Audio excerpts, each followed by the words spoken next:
Bueno, abrimos la bendita palabra en Ageo. Habíamos estudiado el primer capítulo de Ageo, que nos habla de las prioridades. Un pueblo que tenía prioridades trastocadas, ¿no? Y qué bueno que en este inicio de año nosotros estemos pensando en esto de las prioridades, de que nuestro Señor sea nuestra prioridad. ¿Cuántos de pronto pensamos siempre por costumbre, ¿no? Se acaba el año, entonces, voy a hacer los propósitos para este año. Y qué bueno que en esos propósitos, en esa escala de propósitos, la prioridad hubiese sido: Señor, que en este año yo crezca en comunión contigo. Padre Santo, que en este año yo crezca en conocimiento tuyo. Mi Señor, concédeme que en este año te tenga a ti siempre por prioridad, que al levantarme piense en ti, que mi alma te anhele, que mi alma tenga sed de ti, que yo no tenga tranquilidad en el día hasta que no acuda, Señor, a ti en oración, en el estudio de la bendita palabra. Ageo capítulo 1 nos habla de esas prioridades. Un pueblo que se le concedió retornar después del exilio para construir el templo, porque el templo representa la presencia de Dios, y decidió ocuparse de sus casas, unas casas artesonadas muy bonitas, y relegó la presencia de Dios. No tenían por prioridad a Dios. Y qué bueno que nosotros, iniciando el año, hayamos hecho ese raciocinio, ¿no? Tenemos por prioridad a nuestro Señor. Qué bueno que como hoy el sentir sea estarnos congregando de manera constante, no dejar de hacerlo como algunos tienen por costumbre. Esta palabra de Ageo es tan vigente. Malaquías, nuestro Señor hablando a su pueblo en Malaquías 1, dice en el versículo 6: el hijo honra al padre y el siervo a su señor. Si pues soy yo padre, ¿dónde está mi honra? Y si soy Señor, ¿dónde está mi temor? Dice Jehová de los ejércitos a vosotros. Oh sacerdotes, que menospreciáis mi nombre y decís: ¿en qué hemos menospreciado tu nombre? El Señor diciendo: vea, ustedes me han relegado, ustedes menosprecian mi nombre, ustedes me tienen por allá en un segundo lugar, ustedes ciertamente me tienen por poco. Y ellos dicen: pero ¿en qué te menospreciamos? No hayan razón, ¿no?, a las palabras del Señor. Y nuestro Señor le dice: en que ofrecéis sobre mi altar pan inmundo. Y dijisteis: ¿en qué te hemos deshonrado? En que pensáis que la mesa de Jehová es despreciable. Cuando ofrecéis el animal ciego para el sacrificio, ¿no es malo? Y ese animal ciego, hermanos y amigos, usted puede tomarlo como el tiempo que le dedica a mi Señor, ¿sí? Ese animal ciego es ese minutico cuando nos levantamos, si es que nos acordamos, ¿no? Señor, gracias porque renovaste tu misericordia para conmigo, me has dado vida. Si respiras porque te ha placido, Señor, que yo pueda respirar, estos pulmones me sirven, estos órganos funcionan. Gracias, Padre. Y será lo ciego, ese minutico, y el minutico al acostarme, ¿no? Gracias, Padre, por tu fidelidad. Mira, me proveíste de todo, no me faltó el alimento, y mi esposa está bien y mis hijos están bien. Gracias, Señor, cuida mi sueño. ¿Sí? Ese es lo ciego, ¿no? Nuestro Señor es nuestra prioridad, pero démosle lo ciego. Para Él no hay tiempo, porque es que hay tantas ocupaciones. Y es que yo dedicar una hora a la oración, pues esa hora la puedo en otras ocupaciones, ¿sí? En una hora produzco más. Entonces nuestro Señor recriminándole a ese pueblo. Y le digo que es tan vigente porque eso nos ocurre, ¿sí? Yo he tenido que reflexionar mucho porque se envuelve uno en unos asuntos. Y ya estoy en eso. Y yo digo: Señor, que salga rápido de esto, a ver si no vuelvo a cometer el mismo pecado, porque es pecado no darle la prioridad a mi Señor. El que sabe hacer lo bueno y no lo hace le es contado por pecado. Y no es, mire, lo bueno es que Él tenga nuestro primer lugar. Ay, pero con asuntos de este mundo y ninguno que milita se enreda en los negocios de la vida, pero yo enredado ahí, ¿sí? Entonces orándole a mi Señor que me salga rápido de todo eso para ver si no vuelvo otra vez a tropezar con la misma piedra, ¿no? A cometer el mismo pecado, pero somos tercos. Bueno, Ageo, ese capítulo 1, como les decía, habla de las prioridades y vamos hoy a ver el capítulo 2. Dice el versículo 1, en el mes séptimo, a los 21 días del mes, vino palabra de Jehová por medio del profeta Ageo, diciendo: habla ahora a Zorobabel, hijo de Salatiel, gobernador de Judá, y a Josué, hijo de Josadá, sumo sacerdote, y al resto del pueblo, diciendo: ¿quién ha quedado entre vosotros que haya visto esta casa en su gloria primera? ¿Y cómo la veis ahora? ¿No es ella como nada delante de vuestros ojos? Pues ahora, Zorobabel, esfuérzate, dice Jehová, esfuérzate también, Josué, hijo de Josadá, sumo sacerdote, y cobrad ánimo, pueblo todo de la tierra, dice Jehová, y trabajad, porque yo estoy con vosotros, dice Jehová de los ejércitos. Según el pacto que hice con vosotros cuando salisteis de Egipto, así mi espíritu estará en medio de vosotros. No temáis, porque así dice Jehová de los ejércitos: de aquí a poco yo haré temblar los cielos y la tierra, el mar y la tierra seca. Y haré temblar a todas las naciones, y vendrá el deseado de todas las naciones. Y llenaré de gloria esta casa, ha dicho Jehová de los ejércitos. Mía es la plata y mío es el oro, dice Jehová de los ejércitos. La gloria postrera de esta casa será mayor que la primera, ha dicho Jehová de los ejércitos. Y daré paz en este lugar, dice Jehová de los ejércitos. Si el capítulo 1 nos hablaba de la prioridad, este capítulo 2, en sus primeros 9 versículos, nos habla del desaliento, del desánimo, del desencanto. Y no puede haber sentimiento que nos distancie más de la comunión con nuestro Señor, de ser útiles en sus manos, de disponernos para ser instrumentos útiles en las manos de Él, que el desaliento, el desánimo.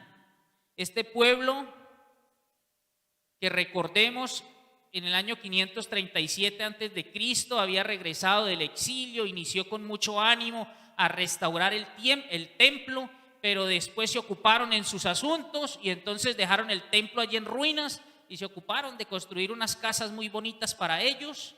Y tiene que nuestro Señor, lleno de misericordia, nuestro Señor que es bueno siempre en gran manera, entonces dice el capítulo 1 versículo 14 que Él, nuestro Señor, despertó el espíritu de Zorobabel. Mire, le habla primero a los líderes, le habla al gobernador y le habla al sacerdote. Y despierta el espíritu de ellos, pero no solo de ellos, sino el espíritu de todo el resto del pueblo. Y vinieron y trabajaron en la casa de Jehová de los ejércitos, su Dios. Nuestro Señor tuvo que venir y sacudirnos, ¿no? Y empezaron a trabajar. Pero el ánimo no duró mucho, ¿sí? ¿Por qué? Nos dice la bendita palabra que en el mes séptimo, a los 21 días del mes, vino palabra de Jehová por medio del profeta Ageo, y habló a Zorobabel, hijo de Salatiel, y al gobernador de Judá, y a Josué, hijo de Josadá, sumo sacerdote, y al resto del pueblo, diciendo: ¿quién ha quedado entre vosotros? Mire, habían personas que regresaron del exilio y conocieron el primer templo. Y al ver este segundo templo, nos dice Esdras en el capítulo 3, vamos a Esdras por favor, Esdras 3, versículo 12. Muchos de los sacerdotes, de los levitas y de los jefes de casas paternas, ancianos que habían visto la casa primera, viendo echar los cimientos de esta casa, lloraban en alta voz, mientras muchos otros daban grandes gritos de alegría. Y no podía distinguir el pueblo el clamor de los gritos de alegría de la voz del lloro, porque clamaba el pueblo con gran júbilo y se oía el ruido hasta de lejos. Empezaron la reconstrucción del templo, y los que conocieron el primer templo dijeron: no, este templo es insignificante, miren esto, ¿sí? No es igual al templo que construyó Salomón. esto sí está muy peregrino, esto no, esto no vale la pena. Bajemos los brazos, quedémonos. No, pero es que ¿para qué? ¿Sí? El desaliento, el desencanto, el desánimo. ¿Para qué yo le sigo hablando del Señor? Llevo como 1 o 2 años diciéndole lo mismo, que está muerto en delitos y pecados, ¿sí? Y como un muerto no oye, ni ve, ni entiende, es un ser inerme, entonces no se da cuenta. Pero yo ¿para qué sigo? No, me tiene tan desanimado. Va a todas las reuniones, pero no. Entonces, ¿para qué? ¿Sí? Es que ¿para qué? ¿Y para qué lo invito otra vez? Lo invité al primer campamento, se lo pagué, al segundo, no, al tercero sí ya. Y viene el desánimo, ¿no? El desencanto. ¿Y para qué? Y queremos que sea en nuestro tiempo. No sabiendo que la palabra del Señor no llega vacía. Y cuando no llega vacía, debemos entender lo siguiente, miren. Porque es que oramos y decimos, Señor, que tu palabra no llegue vacía. No, la palabra ya dice que no llega vacía. Entonces, la palabra, nosotros como instrumentos del Señor, enseñamos la palabra, traemos la palabra, y la palabra tiene 2 efectos. El Espíritu Santo te convence, entonces te arrepientes de manera sincera, te ves vil pecador y te ves representado por mi Señor Jesucristo en esa cruz. Murió por mí, tomó mi lugar. Crees, habiendo oído la palabra de verdad, creíste y eres sellado con el Espíritu Santo y naces de nuevo. Deja de ser muerto en delitos y pecados, porque por todos nuestros pecados Él ya pagó en la cruz. O tiene el otro efecto, usted la tuvo por ingrávida, por aquí entró y por aquí salió. ¿Llegó vacía? No. Infortunadamente servirá para su condenación y no podrá usted decir, nunca se me predicó. Entonces la palabra no llega vacía, ¿sí? Pero este pueblo aquí desanimado, entonces, no, mira estos cimientos, esto, no tiene esa hermosura que tenía el templo de Salomón y se desaniman. Pero los jóvenes estaban animados porque el templo representaba la presencia de Dios y estos estaban apegados al pasado. Y aquí tenemos la primera enseñanza, ¿no? Debemos tener cuidado con la nostalgia. Cuidado con la nostalgia. Mire, dice Eclesiastés 7:10, porque algunos razonan de esta manera, ¿no? Eclesiastés 7:10, dice la bendita palabra.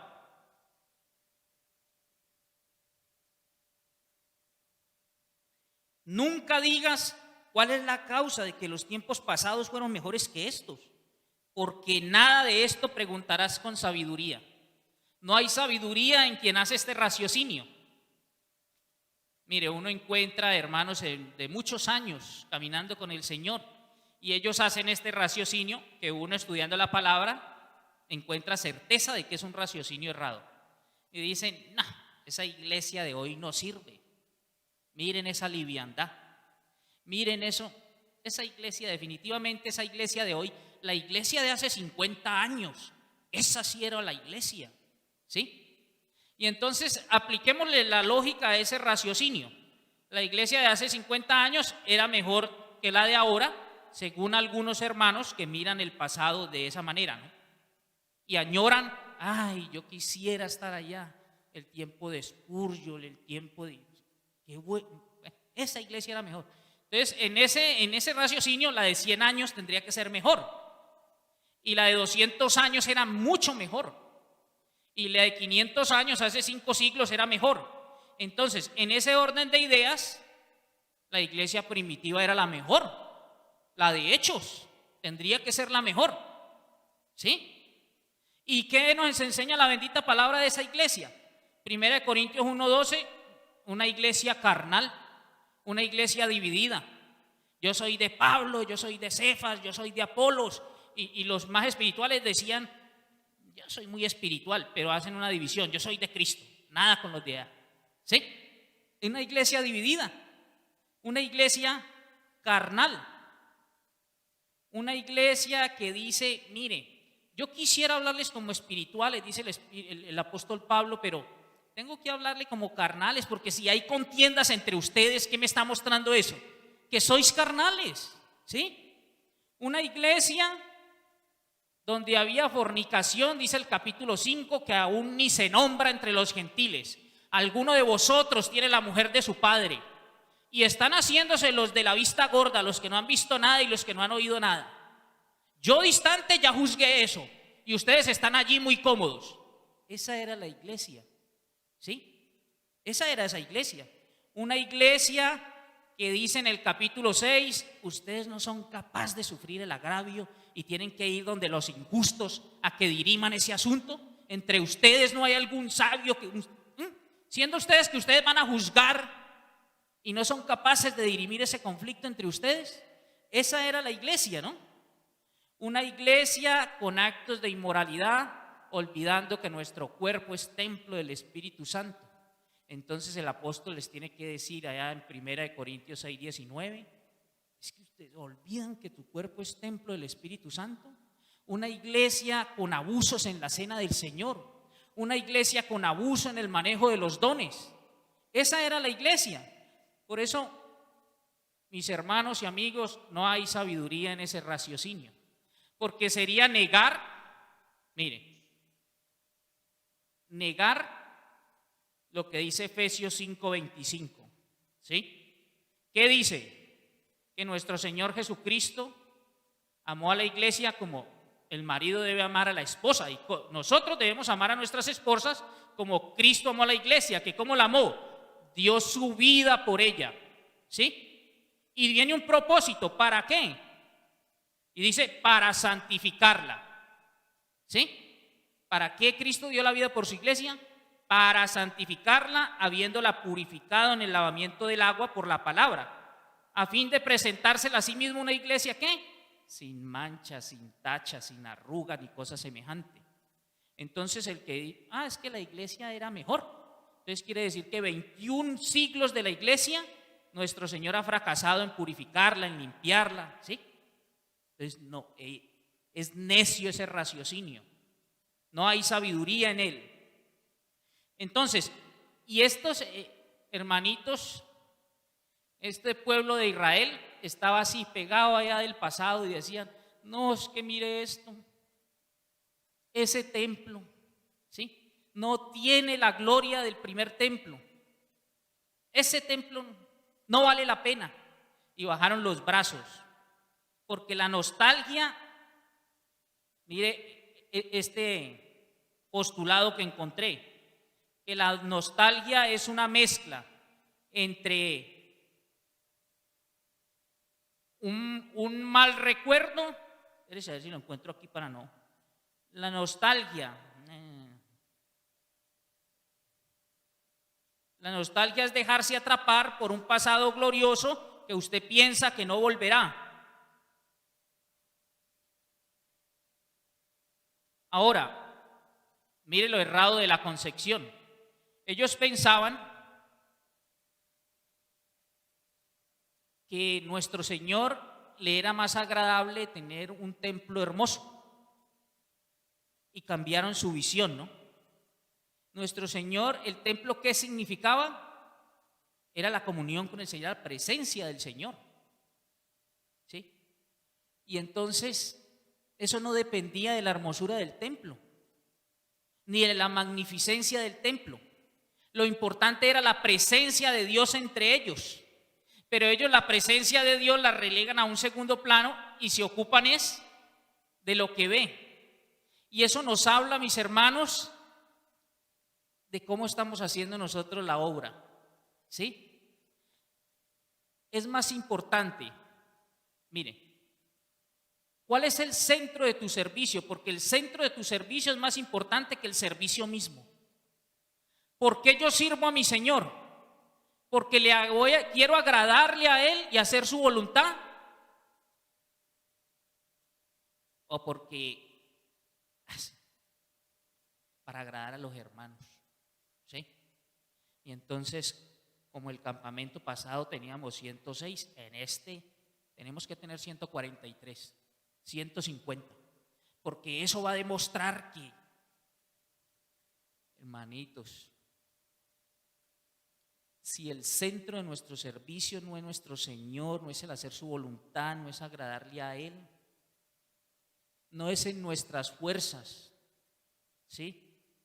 Este pueblo no era la hermosura del templo, no era lo que ellos pudieran hacer, era la presencia de Dios con ellos. Y tendemos a equivocarnos en eso. Y algunos de amigos que pasan y dicen, mira, esa iglesia, ¿sí? Ese poquito de gente, mira, es una iglesia insignificante. Mire, se pueden contar con los dedos de la mano, ¿sí? Debemos hacer como cambiar la metodología, ¿sí? Como que la palabra del Señor nosotros podemos pulir más la palabra del Señor para que esto sea más atractivo. Organicemos eventos porque queremos ver esto lleno, abarrotado y que podamos tumbar esta pared y que se nos llene hasta allá, ¿sí? 200 personas, 500, y la gran mayoría ahí entretenidos hablando con el celular. Y preferimos 500 que 10 que vienen con un corazón ferviente y dispuesto a adorar a nuestro Señor, a escuchar la bendita palabra para caminar en su voluntad, ¿sí? Las cuentas, hermanitos, son muy claras. Yo prefiero esos 10, ¿sí? Yo prefiero esos 10. Usted va a llenar la iglesia, pero esos no van a venir a Cristo. No. Estoy seguro que a Cristo no van a venir. ¿Sí? Hay que trabajar con esos 200 y 500, claro, claro. Pero mire, la obra del Señor se hace como nuestro Señor nos manda, es en el tiempo del Señor y es como Él ha dispuesto. No es como a mí me parece, no es como yo pienso que sea mejor, no es como yo quiera imponer, no es como sea su voluntad ni la mía, ¿sí? Y este pueblo decía, no, pero es que ese templo yo quiero un templo pero que tenga la gloria de ese templo antiguo.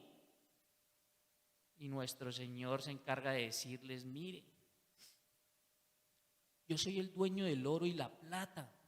El problema no es que no haya recursos, es que ustedes tienen lo que necesitan, pero ustedes están poniendo su corazón en lo material y se han olvidado de lo importante, de buscarme a mí, de venir a mí. Yo soy el dueño del oro y la plata, mío es el oro, mía es la plata, dice Jehová de los ejércitos. Y estamos en unas afugias nosotros. Y no hablemos de lo material. Estás con tu vida totalmente desquebrajada, acabaste con tu matrimonio, sus hijos están en desobediencia, drogadicción, ya por allá se fue una familia, uno se fue para España, el otro quedó aquí, entonces los hijos, porque le estamos dando prioridad a lo material, ¿sí? Y dice mi Señor, yo soy el dueño de todo, ¿por qué no me buscan a mí? Yo estoy aquí. Aquí estoy con ustedes, esfuércese, sea valiente y no tema, porque es que aquí mire, lo que necesitan pues aquí está, pero es que ni siquiera voltean a ver, están mirando el pasado allá, llenos de nostalgia, ay, como era de bueno, mira, y ahora, ¿sí? Y nuestro Señor les va a decir, mire la forma de que nuestro Señor los anima, ¿no? Le dice en el versículo 3, ¿quién ha quedado entre vosotros que haya visto esa casa en su gloria primera? ¿Cómo la ves ahora? ¿No es ella como nada delante de vuestros ojos? Le dicen, mire, aquí hay gente que conoció el primer templo.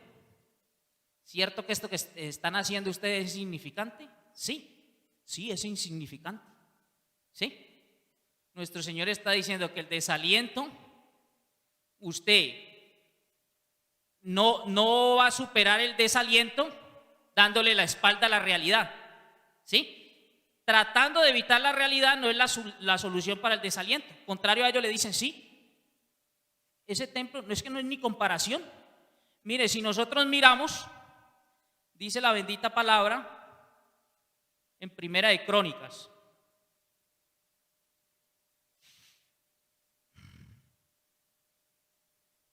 ser que se me perdió la cita. Segunda de Crónicas 3.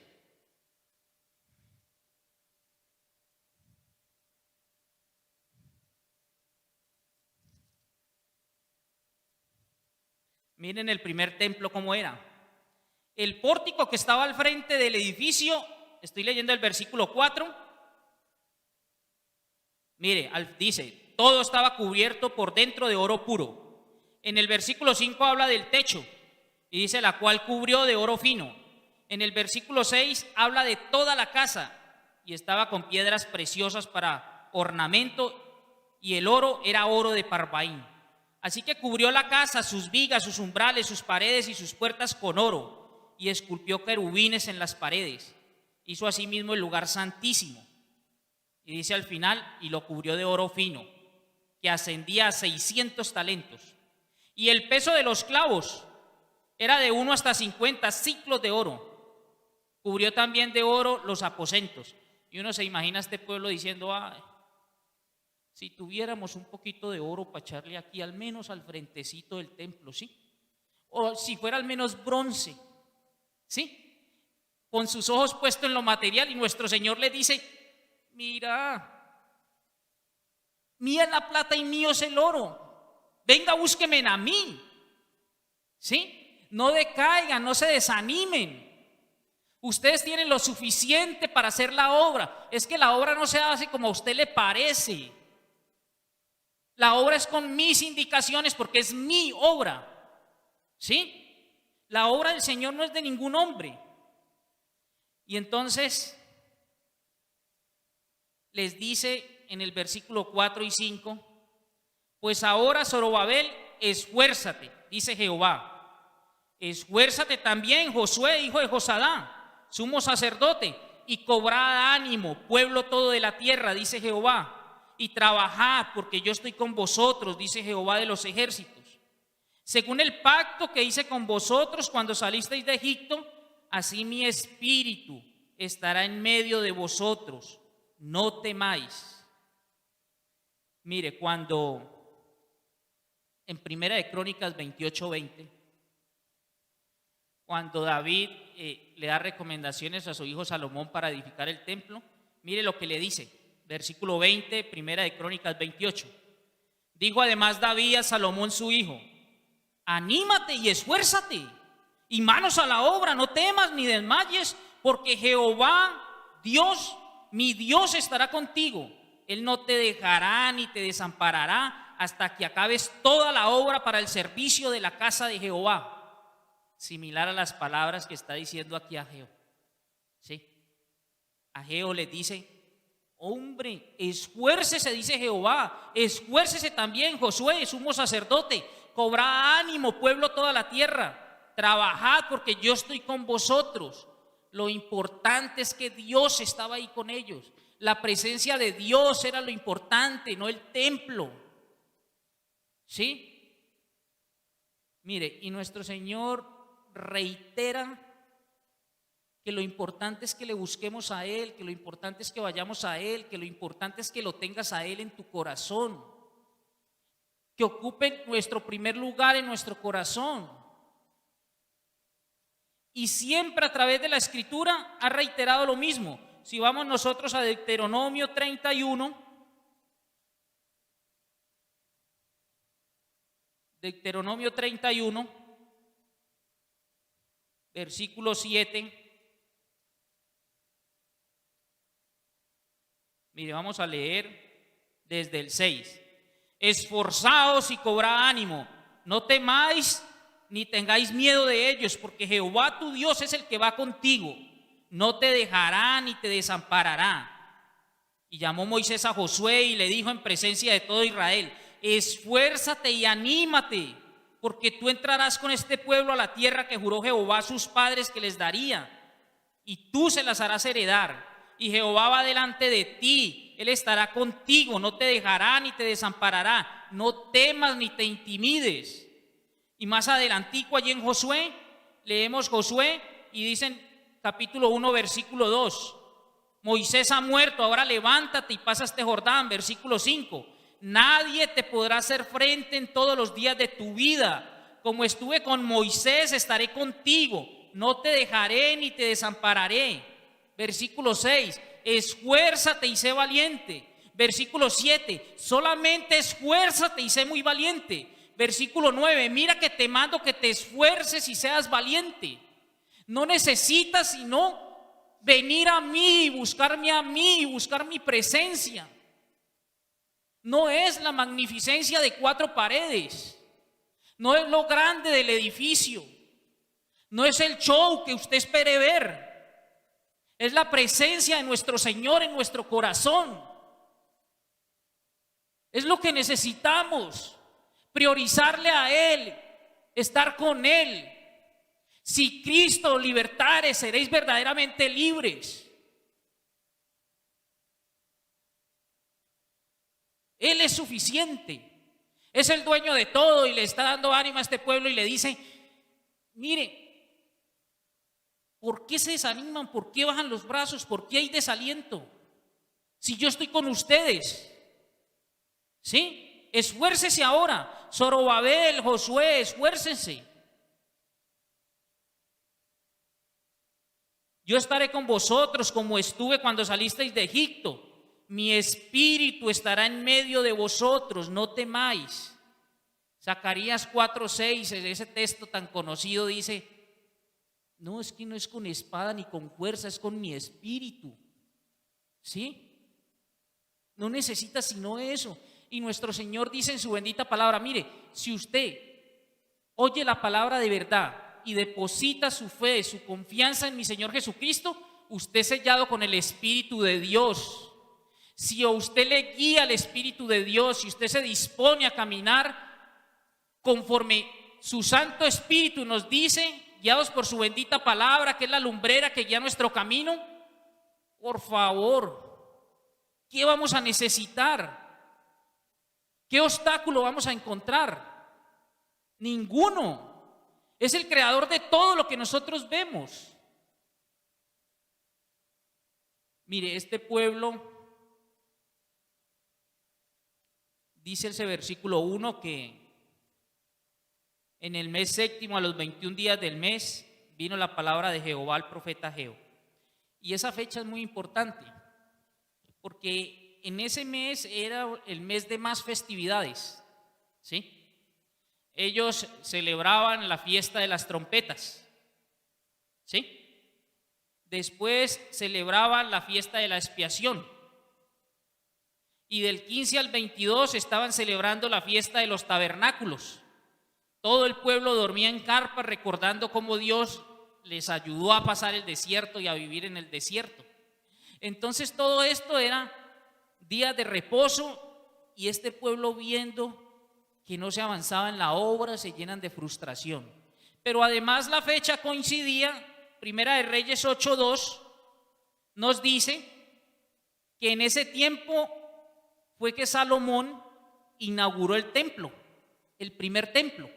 Entonces los cogió esa mezcla entre frustración y nostalgia, ¿no? Mira, es que no avanzamos nada. ¿Sí? La frustración por no poder avanzar y la nostalgia de ver que se estaban conmemorando cómo era el primer templo. Y dice Primera de Reyes 8:2 que se reunieron el rey Salomón, todos los varones de Israel en el mes de Tanín, que es el mes séptimo, en el día de las fiestas solemnes.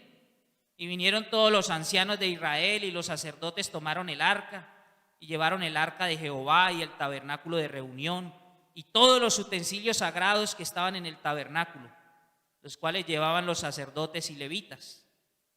Y el rey Salomón y toda la congregación de Israel que se había reunido con él, estaban con él delante del arca sacrificando ovejas y bueyes, que por la multitud no se podían contar ni numerar.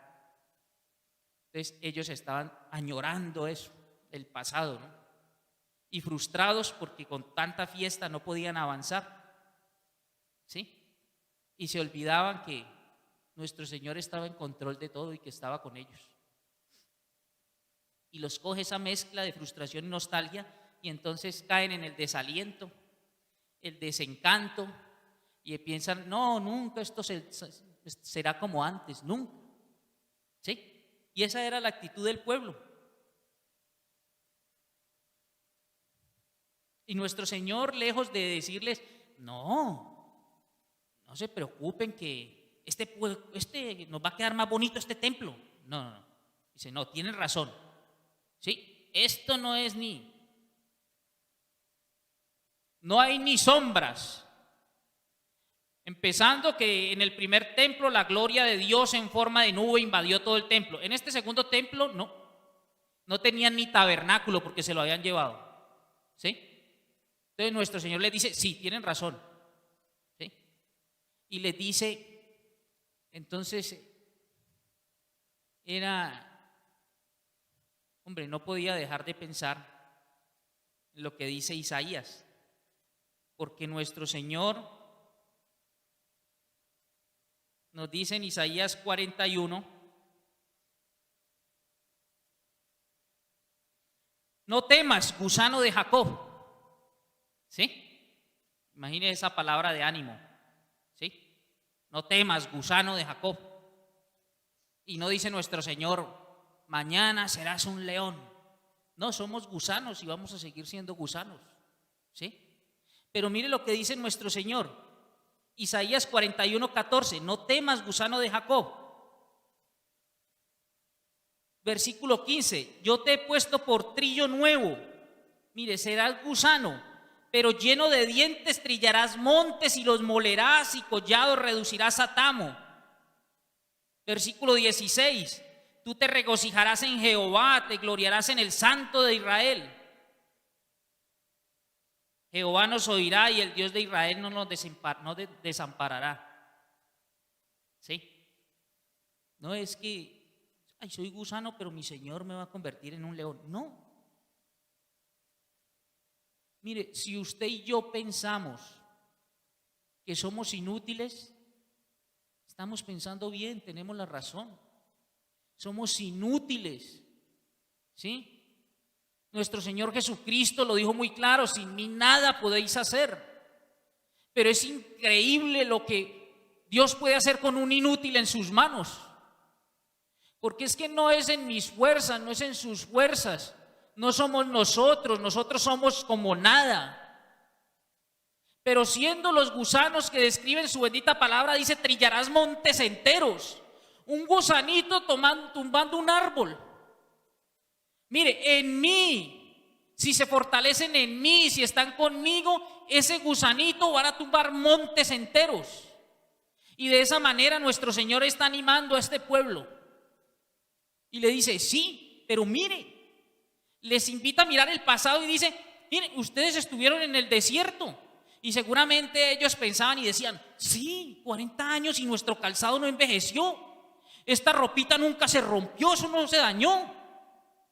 Y no faltó la comida. Y una vez cayó maná del cielo y dijimos, estamos hastiados de este pan tan liviano, danos carne. Y nos dio carne y se nos salió por las narices. Ese es nuestro Señor. Y nuestro Señor recordándoles el pasado, entonces ahora les dice, mire, esfuércense, sean valientes y no teman, porque yo estoy con ustedes. ¿Sí? No se desvíen en cosas vanas, en bagatelas, en cosas sin importancia. Ay, que un poquito de oro para el templo. Si lo importante es la presencia de nuestro Señor en nuestras vidas. Y entonces les va a decir, mire, versículo 6, porque así dice Jehová de los ejércitos, de aquí a poco yo haré temblar los cielos y la tierra, el mar y la tierra seca. Y haré temblar a todas las naciones y vendrá el deseado de todas las naciones. Y llenaré de gloria esta casa, ha dicho Jehová de los ejércitos. Mire, toda la escritura es inspirada por Dios. Toda. ¿Sí? No hay una palabra allí de más o una palabra que sobre. No, toda. Y ese porque está uniendo el versículo 4 y 5 con los versículos 6, 7, 8 y 9. ¿Sí? Entonces, ¿cuál es la idea? Les dice, mire, esfuércense, sean valientes y no teman. ¿Por qué? Porque ustedes tienen que mirar la visión, es al futuro. Miren más allá del horizonte, miren con los ojos de la fe, ¿sí? Yo Jehová de los ejércitos, haré temblar los cielos y la tierra. Y cuando usted encuentra en la bendita palabra, haré temblar los cielos y la tierra, está describiendo que la presencia de Dios va a estar allí. ¿Sí? ¿Cuándo sucedió? Este pueblo entendía muy bien porque retornaba, remembraba, su memoria iba al Éxodo. Cuando Dios allá se les aparece y dice que eso temblaba, habían bocinas. Fue tanto el terror de ellos que le dijeron a Moisés: ay no, Moisés, vaya usted. ¿Sí? Cuando dice la bendita palabra, haré temblar a todas las naciones, haré temblar los cielos y la tierra, el mar y la tierra seca, está mirando a futuro. Nuestro Señor viene. Nuestros hermanos nos lo recordaban en la cena. Nuestro Señor viene por su iglesia. ¿Sí? Y ya dice, nos remite a Hebreos 12:26 y dice: aún una vez más. Y no es que Él vaya a venir muchas veces, esa una vez más es la última vez que nuestro Señor viene. Y viene a emitir juicio, es el día del Señor. ¿Sí? Y le dice: miren, de aquí a poco yo haré temblar los cielos y la tierra, el mar y la tierra seca. Pero ustedes tienen que mirar es con los ojos de la fe.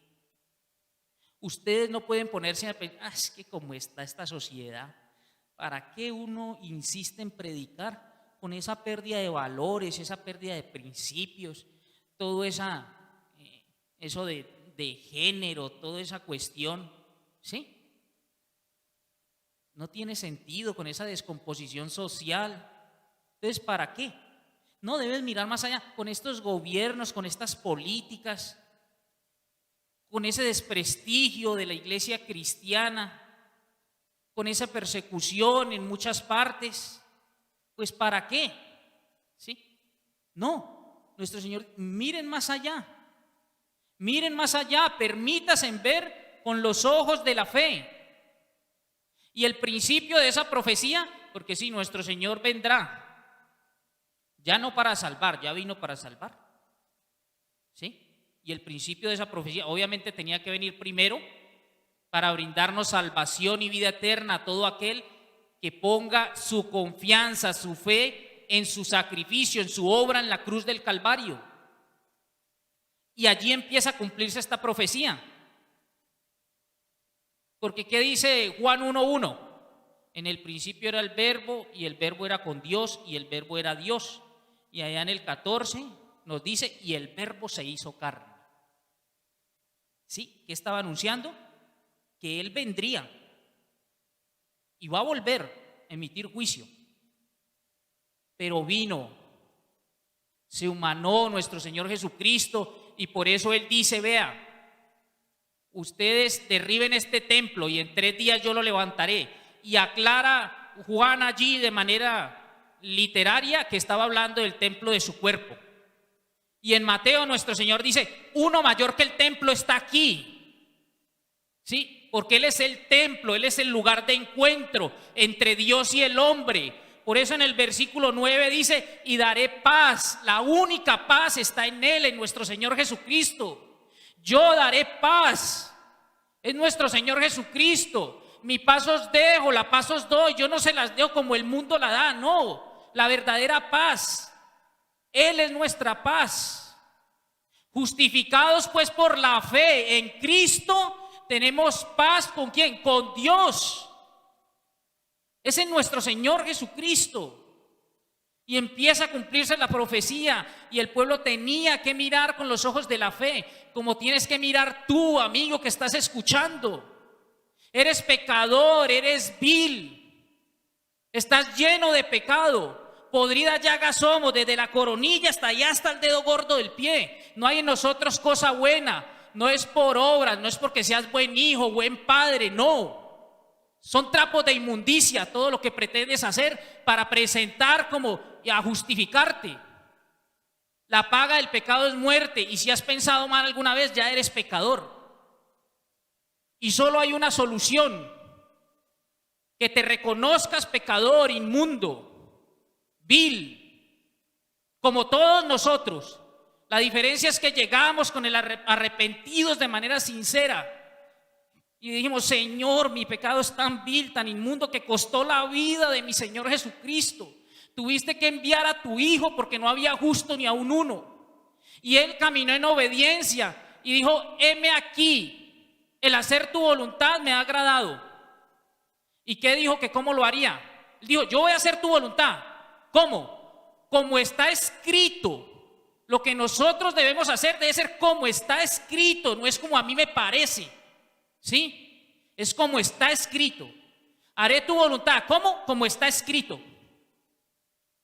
Y como está escrito es que te debes arrepentir y verte allí representado. Siendo la paga del pecado muerte, Él murió por ti, por mí, por todos nosotros, todo individuo de la raza humana. Hay un pago potencial que se hace efectivo cuando reconoces la obra de mi Señor en la cruz. Padre Santo, amadísimo Dios, Padre de la gloria, gracias te damos, Señor, por tu bendita palabra. Gracias, Señor, por la persona amada de nuestro Señor Jesucristo. Gracias porque Él, Señor, es quien nos ha tomado de la mano y nos ha reconciliado contigo. Oramos, Señor, para que tu Santo Espíritu redarguya de pecado, para que tu Santo Espíritu convenza, Señor, a los amigos que nos visitan, Señor, para que lleguen al lugar más alto que puede llegar el ser humano, a los pies de nuestro Señor Jesucristo. Convéncelo, Señor, salva, porque la salvación es tuya, Padre. Gracias, Señor, por tu bendita palabra, gracias por el ánimo que nos das, mi Señor. Gracias, Padre. Ayúdanos, Señor, a caminar en tu voluntad, ayúdanos a tener tu palabra como frontal para hacer tu voluntad, mi Señor. Que sea tu palabra direccionándonos y tu Santo Espíritu tomando las decisiones en nuestra vida. Ponemos, Señor, este resto de día en tus manos, agradecidos porque, Señor, nos has dado el privilegio de recordar a la persona amada de nuestro Señor Jesucristo. Gracias por cada familia aquí representada, mi Señor. Gracias por tu fidelidad y porque en ti no hay sombra de variación a pesar de nuestro pecado y de nuestra infidelidad, mi Señor. Eres fiel siempre. Padre, cuídanos en el desplazamiento, en el retorno a nuestra casa. Cuida a cada persona aquí presente, Señor. Gracias porque nosotros, Señor, quienes hemos creído, tenemos esta certeza, Señor, de que tú nos tienes en tu mano, Señor, y de allí nadie nos puede sacar jamás porque nadie es más poderoso que tú. Oramos, Padre, en el nombre poderoso de mi Señor Jesús.